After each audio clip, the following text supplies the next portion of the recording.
ஜப்பானின் சிபியா பகுதியில் இளம்பெண் ஒருவரை தாக்கி அவருடைய உடைமைகளை கொள்ளையடித்ததாக குற்றம் சாட்டப்பட்ட இலங்கை இளைஞர் ஒருவர் தற்போது கைது செய்யப்பட்டிருப்பதாக தகவல்கள் வெளியாகியிருக்கிறது.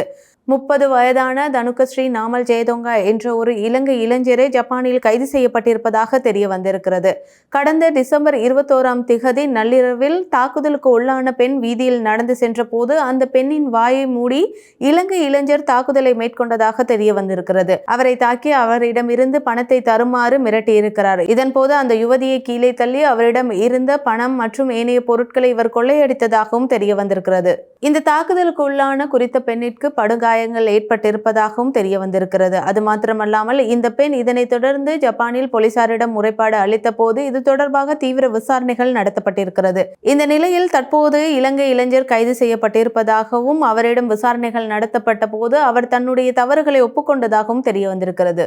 இந்த சம்பவம் நடப்பதற்கு முன்பாக, அதாவது இலங்கை இளைஞர் குறித்த பெண்ணை தாக்கி அவருடைய உடைமைகளை பறிப்பதற்கு முன்பாக அதன் அருகில் இருக்கக்கூடிய மற்றும் ஒரு பகுதியிலும் இதே போன்ற ஒரு சம்பவம் இடம்பெற்றதாகவும் இந்த சம்பவத்திலும் குறித்த இலங்கை இளைஞர் தொடர்பு பட்டிருக்கலாம் என்றும் தற்போது சந்தேகம் வெளியிடப்பட்டுள்ளது. இந்த சம்பவம் இடம்பெறுவதற்கு 30 நிமிடங்களுக்கு முன்பாக, அதாவது இந்த இலங்கை இளைஞர் யுவதியிடமிருந்து அவருடைய உடைமைகளை பறிப்பதற்கு முன்பாக அதே இடத்தில் 20 வயதுடைய மற்றொரு யுவதியிடமிருந்தும் அவருடைய உடைமைகள் பறிக்கப்பட்டிருப்பது தெரிய வந்திருக்கிறது. இந்த கொள்ளை சம்பவத்திற்கும் இலங்கை இளைஞருக்கும் தொடர்பு இருக்கலாம் என்ற ரீதியில் தற்போது சந்தேகம் எழுந்துள்ளதாகவும் இது தொடர்பாக விசாரணைகள் இடம்பெறுவதாகவும் தெரிய வந்துள்ளது.